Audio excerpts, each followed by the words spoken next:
छात्रों छात्राओं, मुझे ये अपने इस कार्यक्रम से, हम जब 8वीं में पढ़ते थे तो हिंदी में एक पाठ था, उसकी याद आई। और उस पाठ का शीर्षक था नंगे पैर।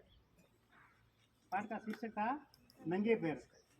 तो इसमें एक डाकिया था, पोस्टमैन, और वो रोज़ डाक लेकर के और गांव में घूमता और गलियों में बांटता था। आजकल मोबाइल का ज़माना आया है तो व्हाट्सएप और मैसेज आ गए हैं, तो वो उस डाकिए की जो इम्पोर्टेंस है वो ख़त्म हो गई है। अन्यथा बेसब्री से पोस्टमैन के आने का इंतजार करते थे और लोग ऐसे ताकते थे कदाचित हमारी कोई चिट्ठी आ जाए। और वो डाकिया प्रतिदिन जिसकी जो चिट्ठी है वो घर तक पहुंचाता था। और उसमें एक पात्र बताई है बेबी, वो विकलांग थी। बेबी जो पात्र थी वो पैरों से विकलांग थी, लेकिन उस डाकिए को, उस बेबी ने, उस विकलांग बच्ची ने गौर किया कि देखो ये कितनी सेवा करता है, रोज नंगे पैर आता है, उसके पैरों में जूते नहीं थे। फिर दीपावली का त्यौहार आया तो सामान्यतः ये परंपरा है कि जब कोई भी त्यौहार आता है तो जो अपने से आर्थिक रूप से कम संबल है उसको कोई ना कोई एक तोहफा देते हैं, मिठाई देते हैं, कोई गिफ्ट देते हैं, ताकि उसके घर में भी खुशी आ सके।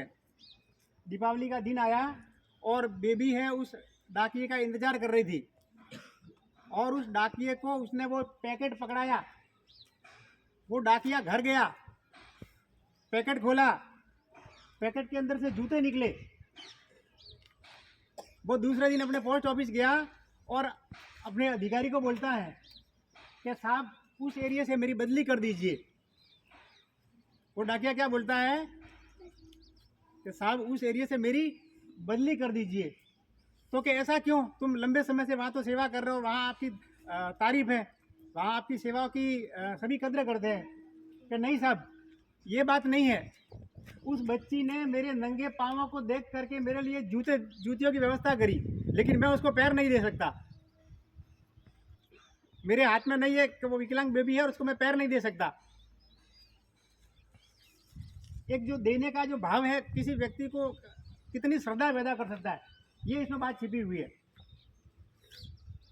देने वाले व्यक्ति के या किसी की आवश्यकता को जानने वाले और उसकी पूर्ति करने वाले व्यक्ति की जो अगले वाले के मन में जो भावना होती है ना, उसको आप शब्दों में बयां नहीं कर सकते। उसकी जो खुशी को है, जो मापने का कोई मापक यंत्र नहीं है। लेकिन दुनिया के अंदर दो चीज़ है। एक चीज़ जो पीडे जी बार बार सुबह बता रहे थे आपको, एक तो दुआ लेना और एक बद दुआ लेना।